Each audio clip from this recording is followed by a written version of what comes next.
Assalamu alaikum everybody and welcome to the most affordable and famous Mercedes in the universe. In the world where Trump is importing and deporting brown people, in the world where Sims pay for OF accounts because they drink gay frog water, Mercedes W202 will save us all from weak and twisted ways of shaitan. This car is more reliable than teenager boner with slight touch of the wind. This car is more legendary than King of African country that wrote letter to a Queen of England with proposal to marry him and become his second or third wife, not even first one, and that's legendary. Dear viewer, prepare most unhealthy snacks in the world possible and let's start.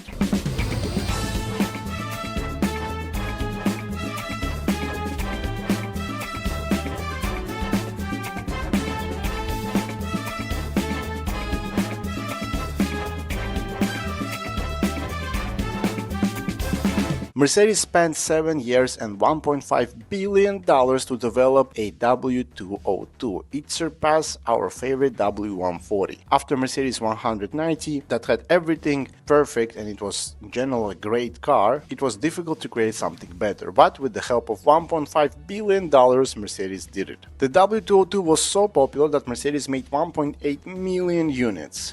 Mercedes perfected aerodynamics in the W202 and this car had the best aerodynamics in its segment. The entry luxury car had drag coefficient of 0.31, same as McLaren F1 and Honda NSX. And you can feel that the new generation of cars in general is developed and born. W202 was a mini copy of W140 but more expensive, and that sounds ridiculous but it's true. Body of W202 coped with outside world's imperfection better than Asian mother with high quality leather belt copes with the child that is not behaving right. Behind the wheel you can feel that people did have nervous breakdown during production of this vehicle, and many engineers divorced their wives because they couldn't take the pressure, and kids started to have separate parents because everything here is just ideal. Our favorite bald guy, Mr. Bruno Sacco, weirdly loved this car. He was not satisfied with W140 but he loved at the same time W202.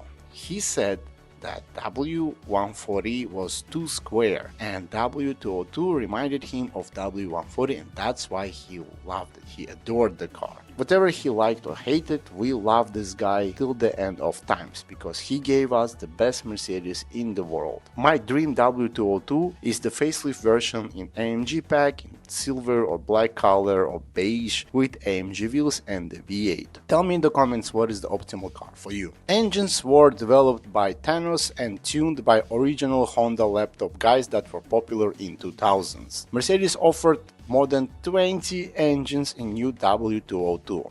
Let's start talking about them.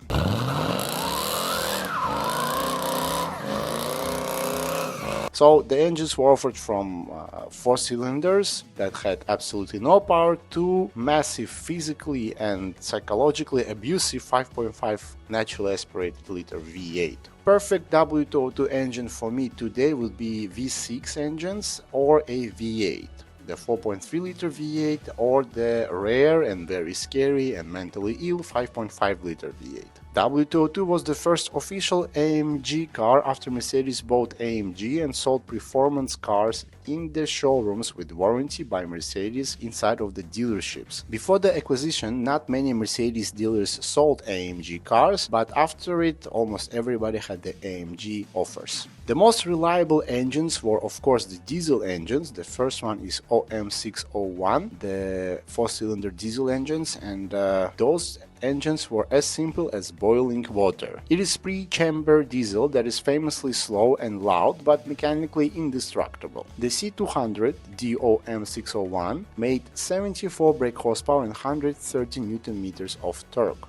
And that's 74 internal brake horsepower, just forever. 0 to 100 will happen in super slow and ridiculous, you heard me right, 18.4 seconds. Next engine is OM605 turbo diesel, a very rare 5-cylinder engine. I didn't know that Mercedes made 5-cylinder engines. The naturally aspirated version is more reliable because it lacks turbocharged complexity, but the turbo diesel is highly priced because of the balance and power and again durability. Next we have more advanced 94 brake horsepower engine, again diesel and 150 Newton meters of torque, and the 0 to 100 will happen much faster in 16.3 seconds. And in 1997 Mercedes introduced OM611. These were the first common rail diesels, were very efficient, and they are slightly less bulletproof, but again in today's standards they get bulletproof. And they had potential issues with the injectors and high pressure pumps, but not so much. Now let's talk about the petrol engines that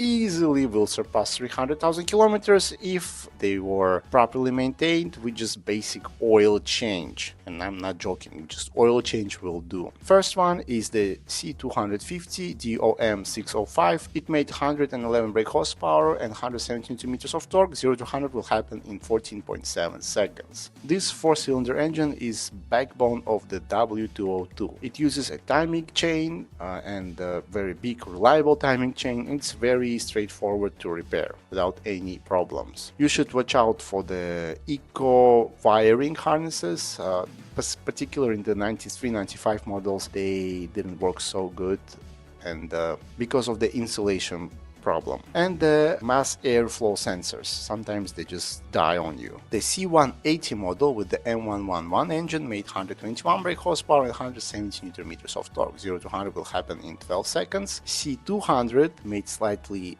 more power, 134 brake horsepower and 190 Newton meters of torque. And now we have the C230 M111, 148 brake horsepower and 220 Newton meters of torque. The 6-cylinder engines were interesting. First we had an inline 6. They were very smooth and had some power. It is highly durable, but it had problems with the head gasket leaks and oil leaks from the timing tower. Just ages, and there's nothing you can do about it, but just maintain it. It made 190 brake horsepower and 270 Newton meters of torque. 0 to 100 will happen in 8.8 seconds. In 1997 Mercedes put a V6 engine, and V6 were more reliable and had more power and had less leaking issues, but it had more complex system with 2 spark plugs per cylinder. In total you had 12 spark plugs to change in the normal V6, but the C240 V6 made 168 brake horsepower and 225 Newton meters of torque. 0 to 100 will happen in 9.3 seconds, and C280 V6 made 194 brake horsepower and 265 Newton meters of torque, and 0 to 100 will happen in 8.3 seconds. Those are not AMG versions, and for me C220 is the best C-Class that you can buy, non-AMG one. Now let's talk about transmissions. We had 2 manual transmissions and 2 automatic transmissions. So first one, manual, was 5-speed, just standard manual gearbox. It was very durable, and in later version they improved the synchronizers.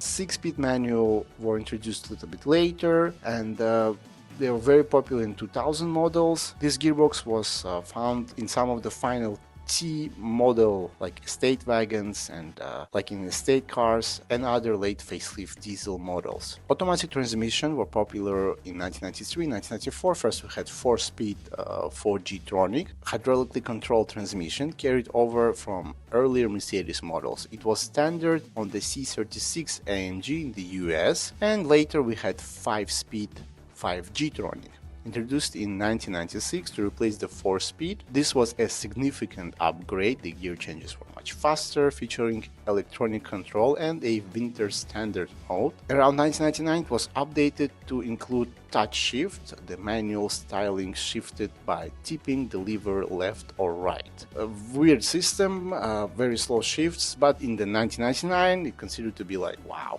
Also the 5-speed automatic were popular with the V6 models from 1996 to 2000s, and with the C43 AMG, the V8 one. The V8 one C43 AMG exclusively used the 5-speed automatic transmissions. This car was the first official C-Class. The C-Class name appeared. It had the best name in the four-door compact luxury segment was born with the C-Class before the Chinese ruined everything and made the long-based version C-Class. That was unnecessary, and I don't know why Mercedes did it, but again, money dictates all the needs and necessities in the world. And it was the first car in the segment that had ABS and airbags as standard. First diesel mass production car with 4-valve cylinder diesel engine. First car with the traction control that had manual transmission in segment. This one is very weird. Interior was better than quiet Sunday with loving wife when you ditch your kids to your parents on Saturday because they asked to have many grandchildren and you wanted to live for yourself, but then you had kids and then every Saturday you give them and you wake up in peace and quiet every Sunday. This is how you feel inside of this interior, even better in this interior than on actual Sunday. Mercedes offered 4 main trim lines. So first we had classic, entry-level, very minimalistic, plain black plastic, and